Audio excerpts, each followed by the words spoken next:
آج کل کا جو دور ہے، ہم جہاں بھی دیکھیں، چاہے سوشل میڈیا ہو یا ٹی وی، ہمیں ہر طرف جنگ، تکلیف اور انسانی مصیبتوں کی خبریں ہی نظر آتی ہیں۔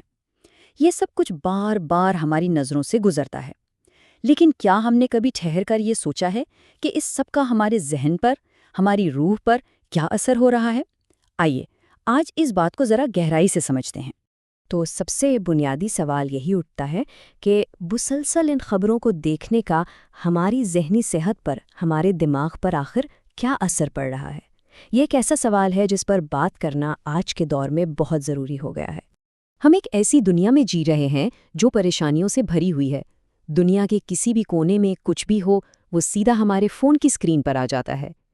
تو یہ محسوس کرنا بالکل فطری ہے کہ انسان ان مشکل خبروں کے مسلسل بہاؤ سے تھک جائے، بیزار ہو جائے۔ اچھا، تو اب ذرا اس کے پیچھے کی سائنس کو سمجھتے ہیں کہ آخر ہمارا دماغ اس ساری صورتحال پر رد عمل دیتا کیسے ہے۔ یہ جو ہم بے چینی اور تناؤ محسوس کرتے ہیں نا، یہ دراصل ان خبروں کے غیر معمولی بہاؤ پر ہمارے دماغ کا ایک بالکل عام رد عمل ہے۔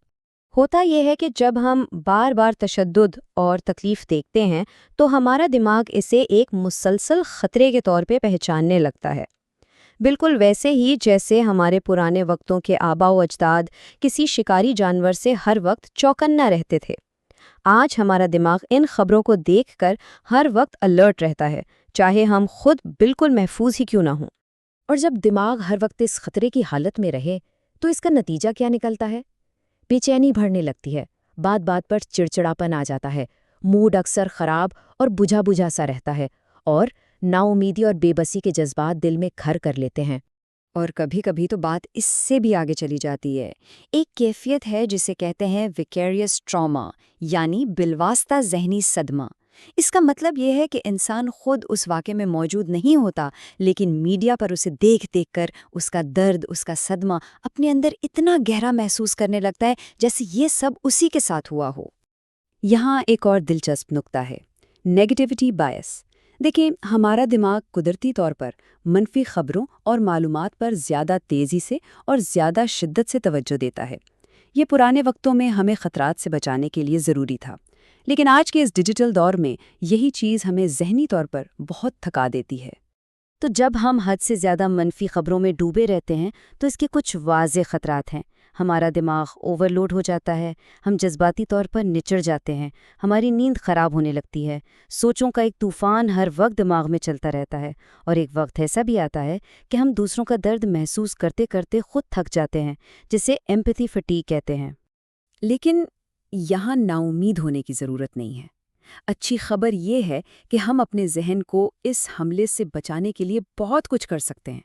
آئیے اب ان عملی طریقوں پر بات کرتے ہیں جو ہمیں ذہنی سکون واپس پانے میں مدد دے سکتے ہیں۔ سکون کی طرف پہلا اور سب سے فوری قدم یہ ہو سکتا ہے کہ خبریں دیکھنے کا وقت محدود کر دیں، دن میں صرف 1 یا 2 بار بس۔ خاص طور پر سونے سے پہلے تو خبریں بالکل نہ دیکھیں، اور ڈوم سکرولنگ کی جو عادت ہے، یعنی بغیر سوچے سمجھے بس اسکرین پر نیچے جاتے رہنا، اسے روکنے کی کوشش کریں۔ دوسرا اہم کام ہے اپنے اعصابی نظام کو، یعنی اپنے نروس سسٹم کو پرسکون کرنا۔ جب ہم تناؤ کا شکار ہوتے ہیں تو ہمارا جسم بھی جنگ کی حالت میں آ جاتا ہے۔ اسے پرسکون کرنا بہت ضروری ہے۔ گہری سانسیں لینا، کچھ دیر فطرت کے قریب وقت گزارنا، یہ سب بہت مددگار ثابت ہوتا ہے۔ چلیں ایک چھوٹی سی مشق کرتے ہیں، یہیں اسی وقت۔ اسے گراؤنڈنگ ٹیکنیک کہتے ہیں۔ آپ جہاں بھی ہیں اپنے ارد گرد 5 چیزوں کو غور سے دیکھیں۔ اب اپنے قریب موجود 4 چیزوں کو چھو کر محسوس کریں، اور آخر میں کان لگا کر 3 الگ الگ آوازوں کو سننے کی کوشش کریں۔ یہ چھوٹی سی مشق آپ کو پریشان کن سوچوں سے نکال کر موجودہ لمحے میں واپس لے آتی ہے۔ اور ایک بات جو بہت بہت ضروری ہے وہ یہ ہے کہ اپنے جذبات کو تسلیم کریں۔ دنیا میں جو کچھ ہو رہا ہے اسے دیکھ کر دکھ، غصہ یا بے بسی محسوس کرنا بالکل نارمل ہے۔ یہ کمزوری نہیں بلکہ ہمارے انسان ہونے کی نشانی ہے۔ تو پھر کیا کیا جائے؟ اپنی توجہ ان چیزوں پر لائیں جنہیں ہم کنٹرول کر سکتے ہیں۔ ہم شاید دنیا کی جنگیں نہیں روک سکتے، لیکن ہم اپنے آس پاس کسی کی چھوٹی سی مدد کر سکتے ہیں، دعا کر سکتے ہیں، صحیح طریقے سے آگاہی پھیلا سکتے ہیں، اپنے کسی مشغلے میں وقت گزار سکتے ہیں، یا کسی بھروسے مند انسان سے بات کر کے اپنا دل ہلکا کر سکتے ہیں۔ آخر میں ایک بہت گہری بات، حساس ہونا کمزوری نہیں بلکہ یہ ایک طاقت ہے۔ دنیا کے درد کو محسوس کرنا ہماری انسانیت کی گہرائی کو ظاہر کرتا ہے۔ تو اس ساری گفتگو کا خلاصہ کیا ہے؟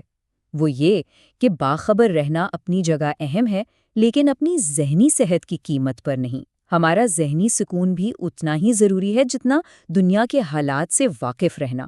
توازن بہت ضروری ہے۔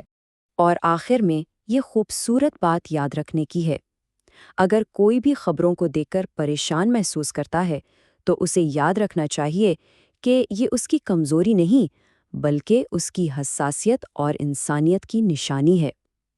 اپنے دل اور دماغ کا خیال رکھیں، کیونکہ ایک مضبوط انسان ہی اس دنیا کو بہتر بنا سکتا ہے۔